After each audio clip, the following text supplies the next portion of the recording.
Hello everyone and welcome back to my channel. Today we're going to be talking about self-esteem. I'm going to take this discussion personally because I want to define it with my personal experiences and my personal view of self-esteem without being selfish and without exaggerating.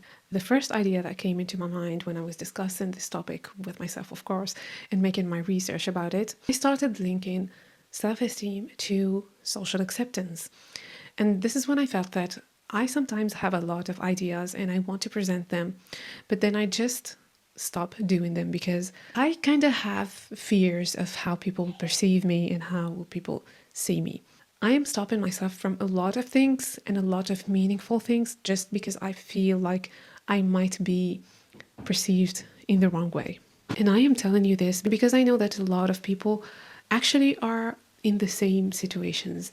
And imagine how many people are just being held back because of the fear of how they are going to be perceived by others. Researchers have linked actually the social acceptance with the self-esteem. And in fact, high self-worth is reflected on how other people perceive you. If we just stop thinking about what others think about us, and if we just keep our focus on ourselves and how we perceive ourselves and how we see ourselves, it's going to be a lot better for us. After this long talk of social experiences, we need to define self-esteem. And here's the definition I'm adapting in this video. Self-esteem is the evaluative aspect of self-knowledge that reflects the extent to which people like themselves or believe they are competent. High self-esteem is usually linked to favorable view of oneself, and low self-esteem is usually linked to uncertain or negative view of oneself. While doing this research, I have found some characteristics about people with high self-esteem and people with low self-esteem. People with high self-esteem work on enhancing their self-worth. People with low self-esteem tend to protect and keep the limited amount of self-esteem they have. They usually are self-protective. They avoid calling attention to themselves, prevent their bad qualities from being noticed. These two, like avoiding attention and avoiding bringing attention to oneself and just hiding the bad qualities, I remember this from school. And especially when you go through the shaming from teachers, when you just give the wrong answer, it's going to affect you for a long time if you don't pay attention to yourself. Because I remember, like, when I was younger, I always avoid to talk in class, even though I feel sometimes like this is the right answer, but I don't want to bring this attention to me. These are simple examples. I don't know, you might have more appropriate or more accurate experiences. Another thing is the cautious and conservative manners of behaving, reluctant to risk failure and rejection. For example, liking a person and not telling them just because you just feel you're going to be rejected or not accepted, or just avoiding this whole amount of feelings that you know you're not going to manage. Most importantly is when you just, like, when people are being reluctant toward taking the risk of failure, they will actually, or they would eventually abandon their dreams. If they feel like they're going to take a huge risk to achieve this dream, they're going to just avoid it because they feel it's going to bring them this failure that is accompanied with bad feelings that are hard to manage. But when we talk about our societies nowadays, a lot of people actually tend to think that having a high level of self-esteem will help them to avoid bad experiences, avoid failures, rejections, and so on.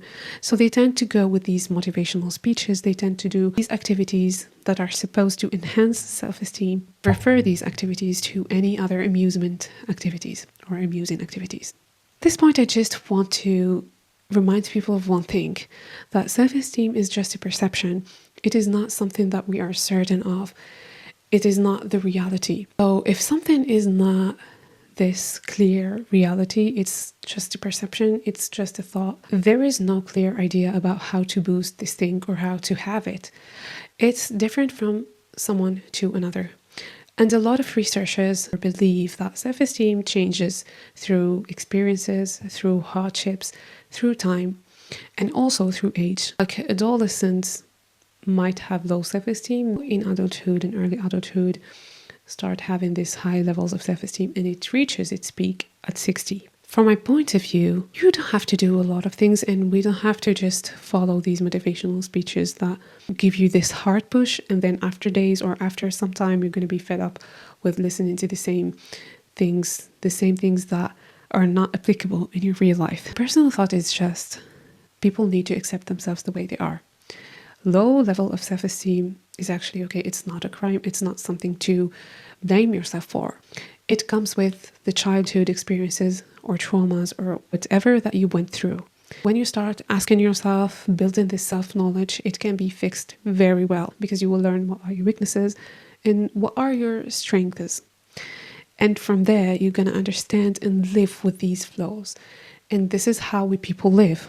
We live with things that are in us, if they're good, if they're bad. And we try to fix those things that can hurt us or hurt others. One idea we should keep in mind, like I'm talking to you, the viewer, and to myself. One idea we should keep in mind that we only live once. So if we have something we really want to do and we really dream about, just give it a shot, just try it. And it's okay if it's not accepted or if it doesn't get this huge success. At least you did something that gave you pleasure of trying and of experience. Just to wrap up all of this idea, I just want to say that self-esteem is a fundamental need to every human. Don't underestimate yourself. Start believing in what you think. And if an idea came to your mind, like you want to be a singer or you want to be an artist or you want to make a video about a certain topic, just do it and you're going to learn a lot from it.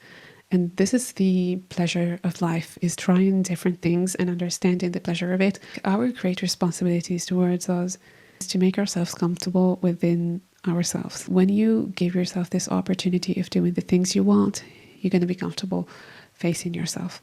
Like I did, I tried. Let me know what you think down in the comments and see you guys next time with another topic.